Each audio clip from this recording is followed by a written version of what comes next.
So it's Christian from Northeast 360 out in a muddy, snowy hike.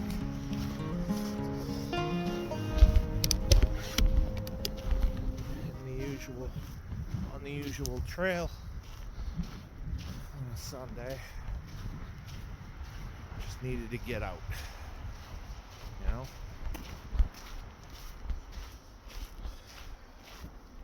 Nothing like calming down in God's creation. So, on this Woods Talk, it's gonna be about some preparedness stuff. And I keep saying, you know, everything seems a little weird. People are on edge and all of this stuff. You know, that comes with weather. You know? It's frozen over.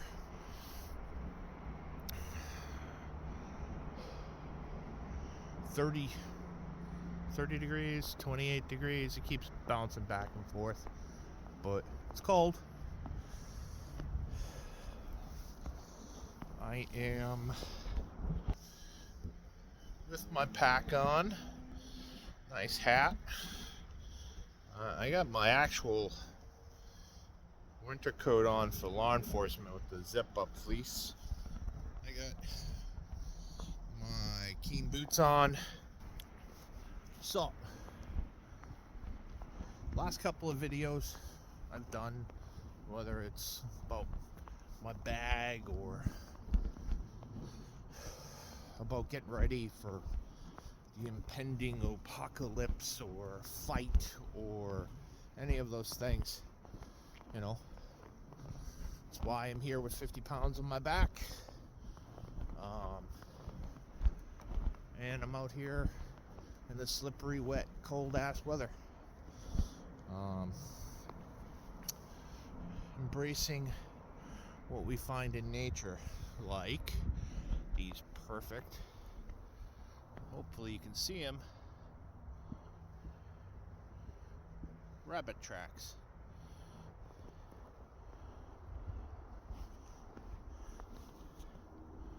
Snow's kind of cool that way.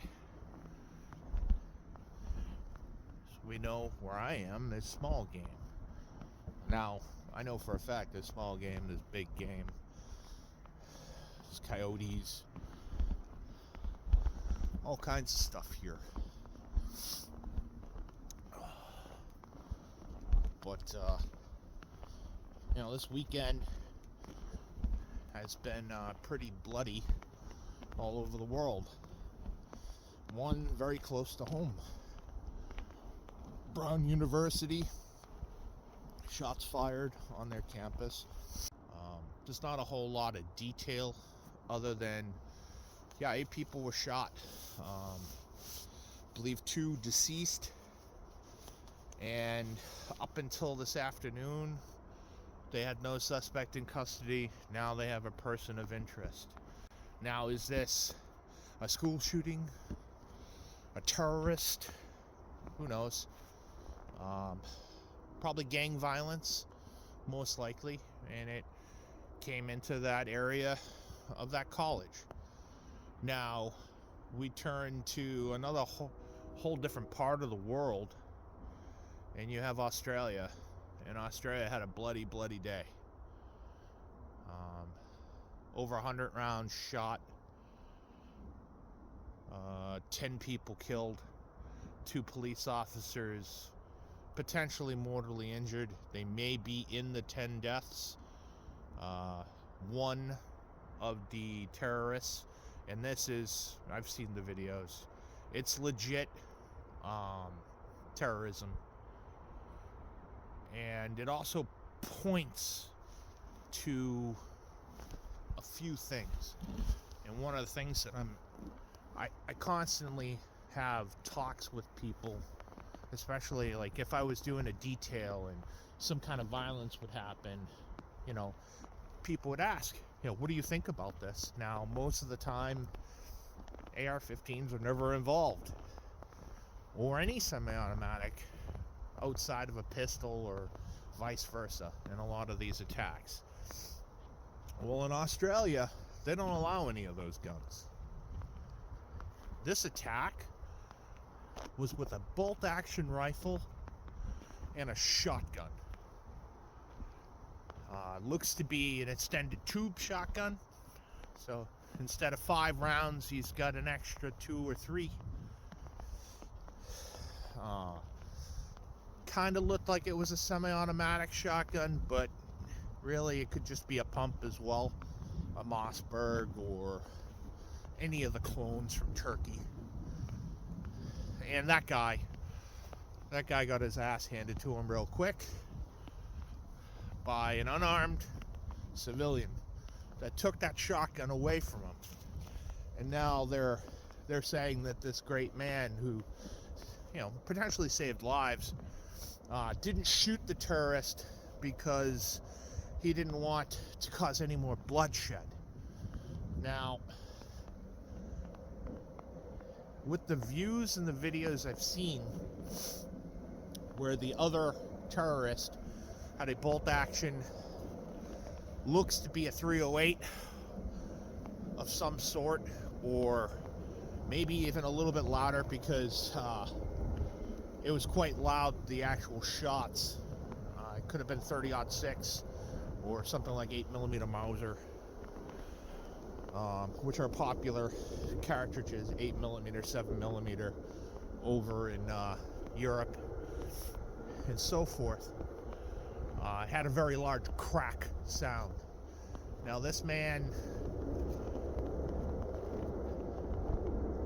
was good at what he was doing, okay?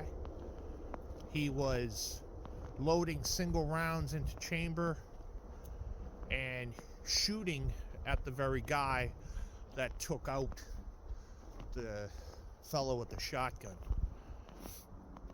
and engaging people while he was on a walking bridge. This is not an AR-15.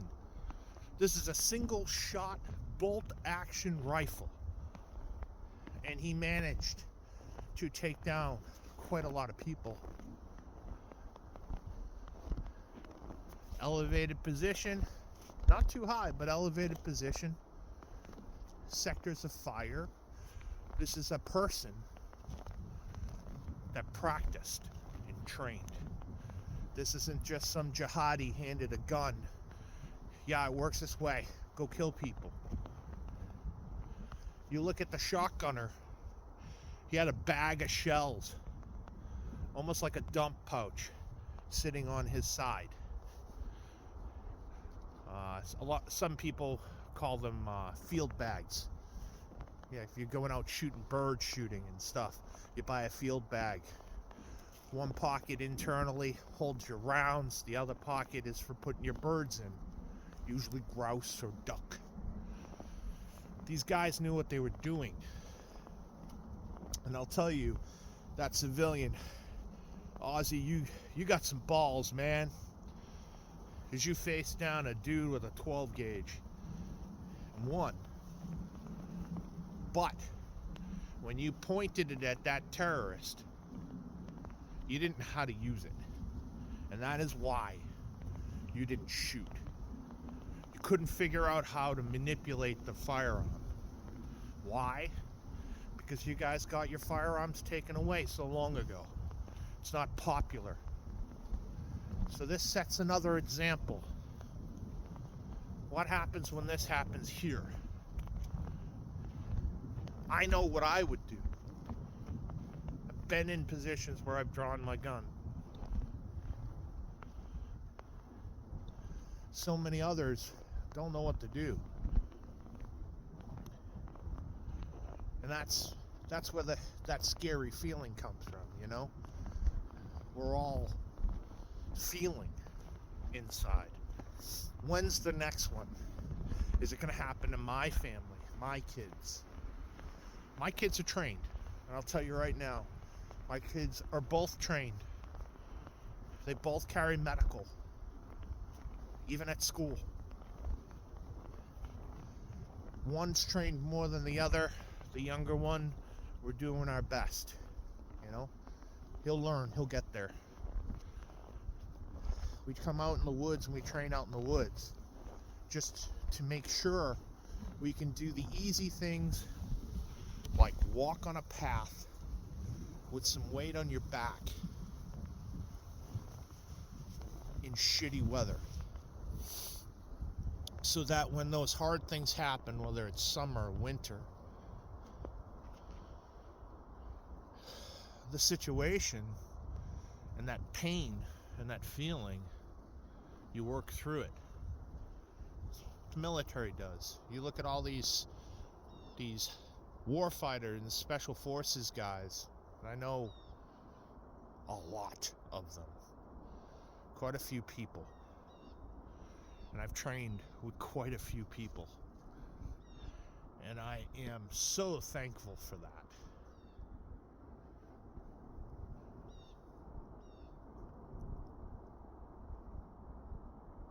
The sheer amount of fire that would return in their direction would be ridiculous. Think of it this way: I can shoot and drop 3 magazines, and we're not counting minutes, we're counting hundredths of a second. My first 2 mags would have been dumped in their direction. And the way I shoot personally, and there are people that outshoot me on a daily basis, but I will put a golf ball size hole with 3 mags in various distances, and I mean all the way out to 40 or 50 yards with a pistol. Iron sights, red dots, it does not matter, because I've trained all of it. But you sitting, doing your Christmas shopping or your holiday shopping, and some asshole opens up on a group of people in a mall here in Mass, or on the West Coast, or in Texas, wherever the next shooting will happen. Are you prepared? Are you capable of putting rounds on target?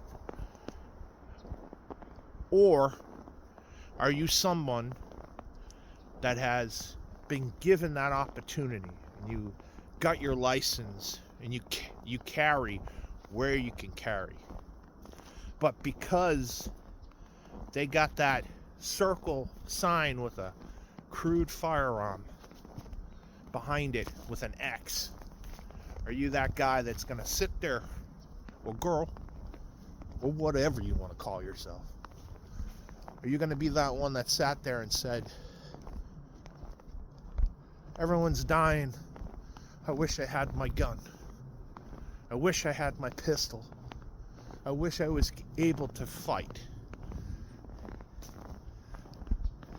The reason why a guy with a bolt-action rifle and another guy with a pump-action shotgun could do so much damage is because they didn't have to question if anyone would fight back. And they were surprised, at least one of them, when a man fought back.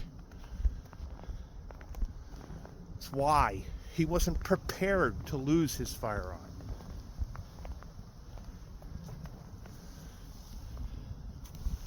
These are those things that most of our world is not ready for.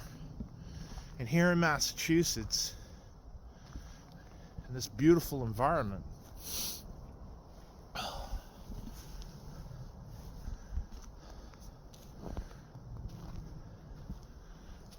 even this piece still makes you wonder what this world is coming to. I don't know if it's coming in, but it's starting to snow heavy now, a little bit with the wind. So it's my favorite time of the year to hike. I just think it's gorgeous. But moving on,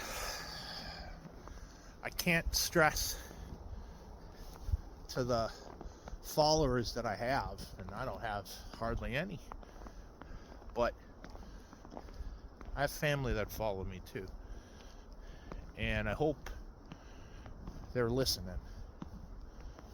to what I have to say, because it's important. Get some time in, get some practice in. Doesn't have to be a family thing, but have a plan. Since my son was 3 years old, my oldest, we always hiked. And the first thing I taught him was, this is how you get home if there's an emergency. This is how, if it's a bad guy emergency, well, this is the route you take. And you run until you get to that safe place. If mom was home, you come to the front door and you ring the doorbell. If we left and it was after school, we made relationships with our neighbors.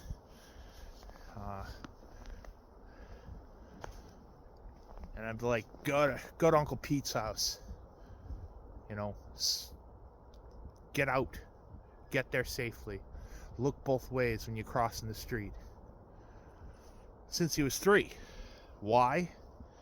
Because where we walked was, unfortunately, in the city. And the park was a beautiful park, but it had an element of people, and I'll say it, drug addicts, that during the summertime would camp out in the woods.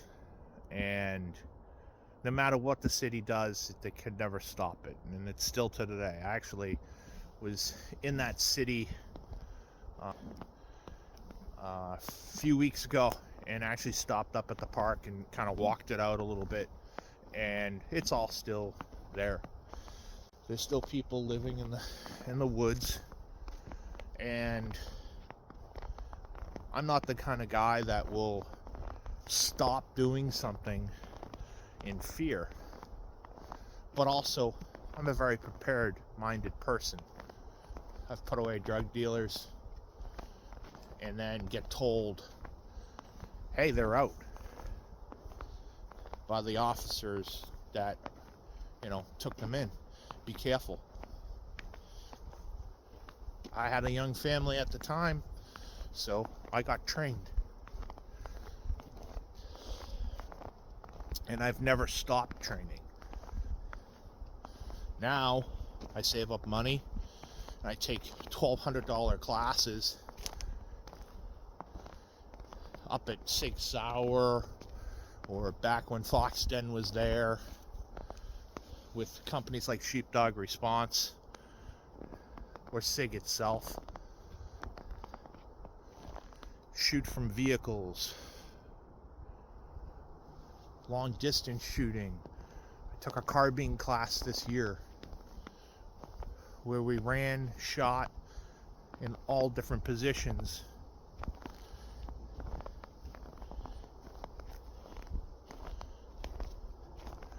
So one day we were walking. Now, I had 2 very large dogs at the time too. So most people, when your animals look like they're wolves, you don't really. I had a Malamute that was 135 pounds at the time, and I had a hybrid dog, Husky Wolf. Both dogs, by the way, super happy and shiny, but from a distance they didn't look like they were going to take any shit. And I'm walking with my son on my side, and the dog's out front, and all of a sudden 2 meth heads come out, and then they look at us, and I'm like, all right, they're gonna screw once they see the dogs. They did a 180 and started walking towards our direction, mumbling, stumbling. And I said to my son, get on my left side. Why, Dad? Blueberry pancakes. And my son, because we had a code word, said, oh, something's wrong near us. And if you teach your children right, it doesn't have to look weird. I said, hey, son, we're going to go get some blueberry pancakes after this. And my son, boom, right to my left side, cleared my side where my firearm is. And when they got close, one of them had something in their hand, so I drew my firearm. I said, you should walk away. Oh, it's not that big of a deal. Well, in his hand, he had a needle. You need to walk in the other direction. And I literally walked them out of the park.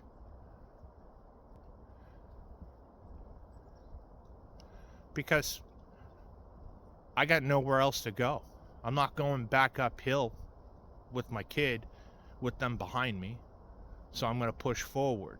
And it was, whether it's the right decision or it was the wrong decision, it was really kind of my only option.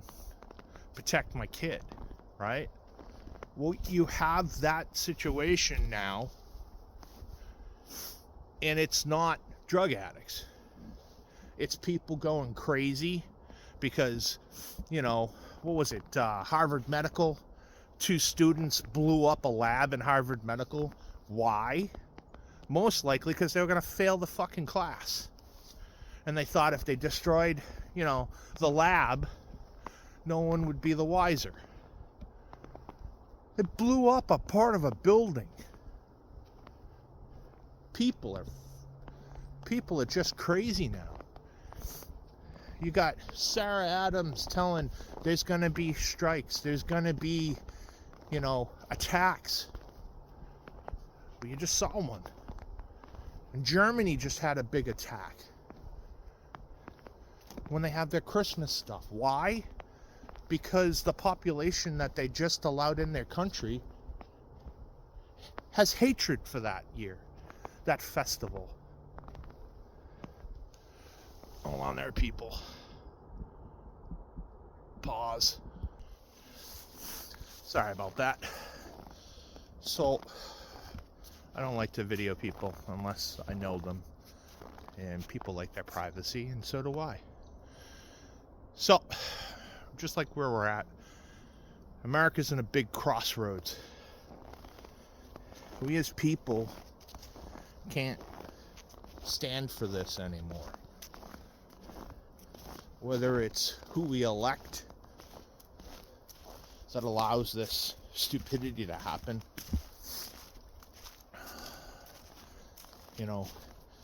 Every tragedy comes with a gun bill. But when you have a legit Muslim terrorist shooting up everything, well, it doesn't fit our narrative for gun control. So we're just gonna skate over that. There's, 12 people dead,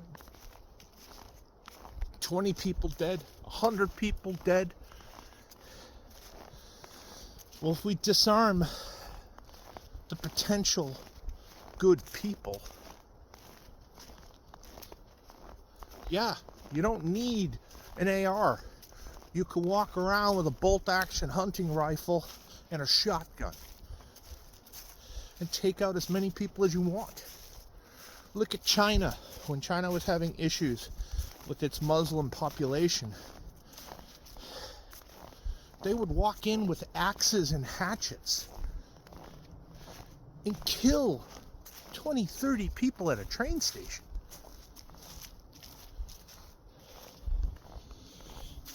It's not the tool, everybody. You need to understand it. It's not the tool. It's the mentality of the person using it. Some racist guy drives his car into a group of people. Whether they're white, black, Hispanic, Chinese, don't matter what their religion or race is. It's a fucking nutball killing people. And if we keep on this Well, we're going to limit to 5 rounds. Everybody can have a revolver. It's going to be a tiny pocket gun, though. You can't have anything that can reach out and touch someone. These are the things that you're hearing. You know? New York City, you can have a gun if you can pay in weight. And what does that mean? That means if you're rich, you can have a gun to protect yourself and get a permit. If you're not, you can wait and jump through hoops. I love it when Trump said, well, I have a permit to carry. He does, and he has one in New York.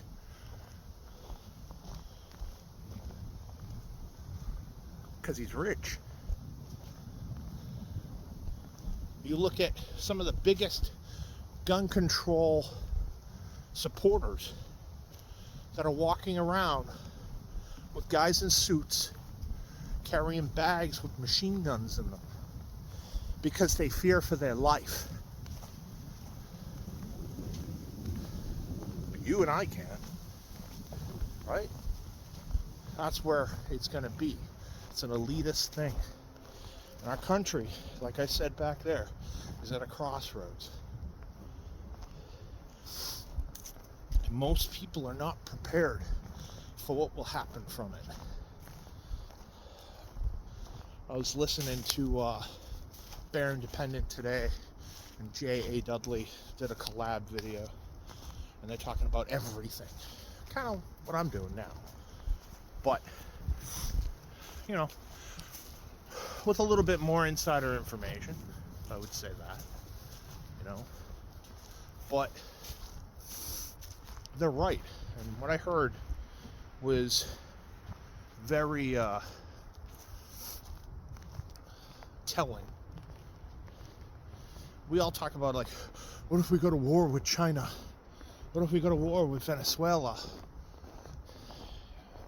If we go to war with Venezuela, it's really not that big of a deal. The actual country itself. It'll be another Iraq or another Afghanistan. You'll never truly win that war because the people aren't going to accept what you think is help. Okay? And that's, sorry if the video is wavy. I'm kind of pushing it now. But they're never going to accept your help. Because in some aspects, they didn't want it to begin with. Right? And when our country gets involved, it's because it's something that we want. In this case, what do? We seized an oil frigate coming off a big oil tanker. Why? We want the oil. We want the resources under the guise of liberty. Sure, not our first rodeo in that. It won't be our first mess to deal with, because the people in the elites get shit done when things are going crazy. And those things that they do, God, that's beautiful. The things that they do and the bills that they write shape our nation further and further from the republic that it is. Everyone says, democracy, democracy. We're not a democracy. It's what a lot of people don't realize. The United States is not a democracy. We are a constitutional republic. We're a republic with the guidance of the U.S. Constitution. We are not a democracy. We are similar in how our government votes and puts things through to a democracy. But even that, look at the French. The fathers and mothers of democracy, right? They're not doing all that well right now, are they? because they're having the same problems that we are. Look at the attacking mints. So I know this is like a ramble, but you know, it was a rough day, so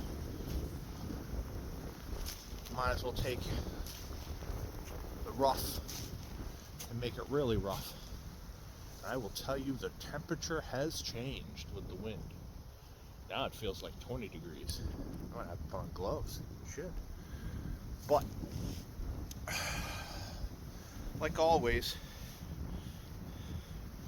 I'm gonna do my 3.5 miles, 4 miles today. Up on ridges, in the snow, with my pack on. Because even though I'm a big guy, I'm a fat guy, I got a little steam in me. The more I do this, the more steam I have. And that's what you guys need to get out and do. You need to get out and do hard shit. Put pack on. Even if it's 2 pounds, work your way up.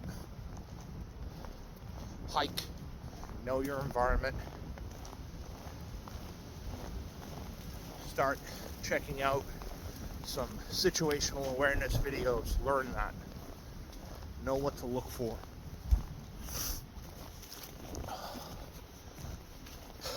Don't be a sheep anymore. Be a sheepdog. Right? Not that model, that model, you know. Don't be sheep. Be led to the slaughter. Be the shepherd or the sheepdog. Protect others. Well, if you're going to do that, you need to train for it. You need to be physically fit for it. And that's what I'm getting back to. So, to wrap this up a little bit, we'll go up to this bird blind like normal. Wrap up this video. I'm going to do a headlamp video. I know I've done a flashlight video in the past, but I want to talk a little bit about visibility in low light, especially while you're hiking. And this is great for anyone that's doing Adirondack trails and stuff like that. And what I think about rechargeable headlamps versus something I can just toss a battery in. All right. And when you talk about hiking and packs, it becomes important because, you know, I have a rechargeable headlamp because it saves weight, but doesn't. So that's our next video coming out. And hopefully this, you know, gives you some, you know, food for thought on your own. Sorry, it's hard to get in here with the backpack on. Whew. Gotta bend them knees. We'll leave it here at the river. But get out and do some hard shit. Train medical, because God forbid you're one of those guys that we talked about earlier. Hopefully you can keep yourself alive or somebody else if you train medical. Get gear, get good gear. Don't cheap out.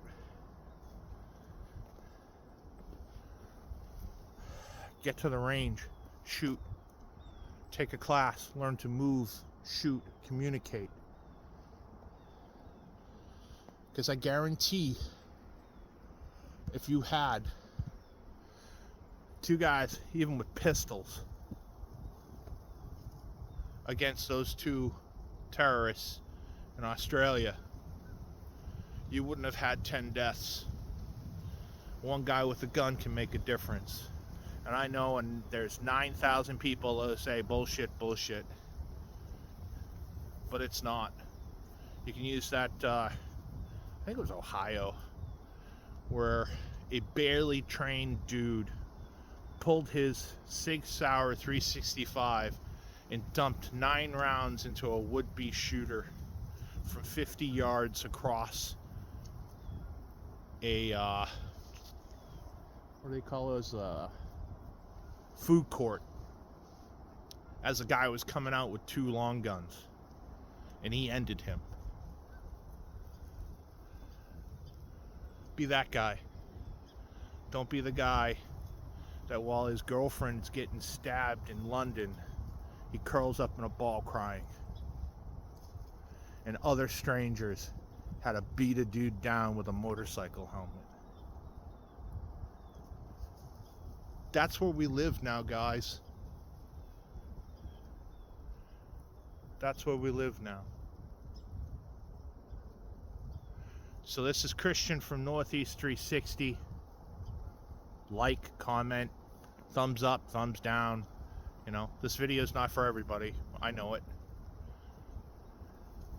Just keep moving forward.